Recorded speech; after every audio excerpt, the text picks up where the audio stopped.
연임을 포기한 구현모 대표에 이어 KT의 차기 CEO 후보로 결정된 윤경림 사장도 결국 사의를 표명했습니다. 정치권의 노골적인 외압 속에 벌써부터 유력한 낙하산 후보로 거론되는 인사들도 등장하고 있습니다. 산업부 정재홍 기자와 좀 자세한 얘기 나눠보겠습니다.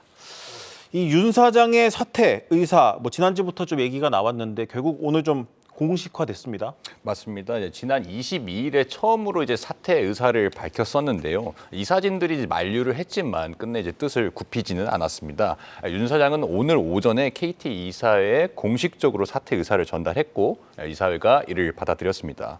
이번 주 금요일이죠. 윤 사장이 사퇴했지만 오는 31일로 다가온 KT 정기 주주총회는 예정대로 진행이 됩니다. 단 윤 사장 사퇴로 주총 안건으로 올랐던 대표이사 선임권과 윤 후보자가 추천한 서창석 KT 네트워크 부문장, 또 송경민 KT셋 대표의 사내이사 선임 안건들은 모두 자동적으로 폐기가 됐습니다. 차기 대표 후보자가 없고 구현모 현 대표의 임기가 이달 31일에 끝나기 때문에 이후 회사 경영을 누가 하느냐가 지금은 가장 큰 관심입니다. 상법상 현 대표이사 임기가 끝나더라도 새 대표이사 취임 전까지는 회사를 이끌 수 있습니다. 구 대표가 임시 대표직을 맡을 수 있다는 말인데 여당으로부터 이익 카르텔이라는 비판을 받아왔고 연임을 포기한 상황이라서 이것이 실현될 가능성 자체는 낮은 상황입니다. 네. 회사 정관상 직제 순으로 좀 따져보면은 경영기획 부문장인 박정욱 사장 또는 커스터머 부문장인 강국현 사장이 임시 CEO직을 수행할 거라는 그런 전망이 나오고 있습니다. 이 KT 좀 내부 얘기를 들어보니까 몇 달째 인사도 못 내고 있다던데 경영 공복이 좀 길어질 수 있겠습니다. 이 구현모 대표도 윤경림 사장도 사실 정치권과 정부의 외압에 물러난 건데 그렇다면 결국에는 이 정부 여당 입맛에 맞는 인사가 대표이사 후보로 등장해야 이 상황이 끝나는 거 아니겠습니까? 맞습니다. KT가 오늘 자료를 내고 경영 안정화에 최선을 다하겠다고 밝혔지만 최소 올해 상반기까지는 경영 공백 자체가 좀 장기화될 우려가 있습니다. KT 이사진은 총 10명이었는데 이미 이강철 그리고 벤자민 홍 사회이사가 사퇴를 했고요. 구현모 대표와 윤경림 사장의 사내이사 임기는 오는 31일에 끝이 납니다. 이번 주총에서 사회이사 3명에 대한 재선임 안건이 올랐는데 계속된 차기 대표이사 후보자들의 사퇴로 인해서 이 책임이 사실상 이사진에 있다라는 문제가 계속 나오고 있기 때문에 부결될 가능성이 높습니다. 실제로 의결권 자문기구 ISS도 윤경림 사장에서는 찬성표를 던졌지만 나머지 사회이사에서는 반대표를 행사하라라고 이렇게 좀 자문했거든요. 예. 그렇게 되면 임기가 남은 사회이사는 노무현 정부 청와대 경제수석 출신인 김대유 사회이사 등 3명밖에 없습니다.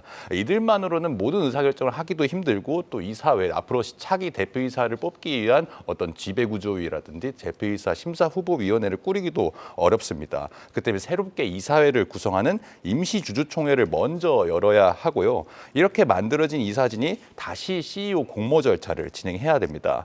현 KT 이사회가 내일이면 긴급 이사회를 개최한다는 얘기도 나오기는 했는데 아직까지 정해진 건 없고요. 이사회 구성원 결정부터 임시주총 소집, 또 CEO 재공모 절차 모두 단계마다 똑같은 잡음들이 발생할 수 있어서 속도감 있게 진행되긴 힘들 거라는 게 업계의 좀 지배적인 시각입니다. 임시 CEO가 그 사이의 회사 경영을 책임지겠지만 새로운 대표이사가 선임되기 전에 신사업 투자 등 이런 중요한 의사결정을 내릴 수는 없잖아요. 경영 공백이 현실화됐다고 볼 수 있겠습니다. 지금 분위기를 볼 때 경영 공백이 상당히 길어질 것 같습니다. 일단 KT 내부 인사가 차기 CEO가 되기는 좀 어려운 상황으로 보입니다. 결국 조건은 정부 여당 입맛에 맞고 외부 출신이어야 한다는 건데 이게 결국 낙하산 아닙니까?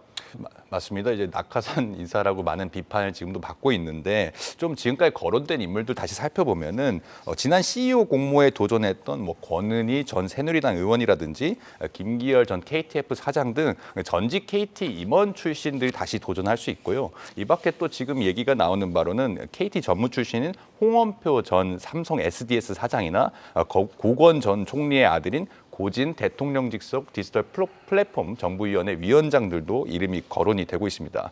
그러나 어디까지 지금까지 나온 이름들은 뭐 업계 추측에 불과하기 때문에 누가 도전을 하고 또 도전을 해서 이 완주를 끝까지 할 수 있을지가 참 알 수가 없는 상황입니다. 회사의 이익 실현이 이제 주된 관심인 소액 주주들로서는 적어도 ICT 분야에서 몸에 담았던, 그러니까 ICT 분야에 몸담았던 사람이 CEO로 오기를 희망하고 있습니다. 윤 사장 사태로 좀 맥이 많이 빠지긴 했지만 이번 주총에서 찬성표를 얻기 위해서 소액 주주들이 모은 주식 수만 약 400만 주에 근접하거든요. 이거는 이제 KT 전체 주식 수의 1.5%에 해당합니다. 네. KT 소액 주주 모임 대표는 한국경제TV에 통화해서 윤 사장이 사퇴했지만 정기 주주총회에서 목소리를 계속 내겠다라면서 향후 차기 대표이사 선임 절차에도 지속적인 감시 활동을 이어갈 예정이라고 전했습니다. 네, 잘 들었습니다. 산업부 정재용 기자였습니다.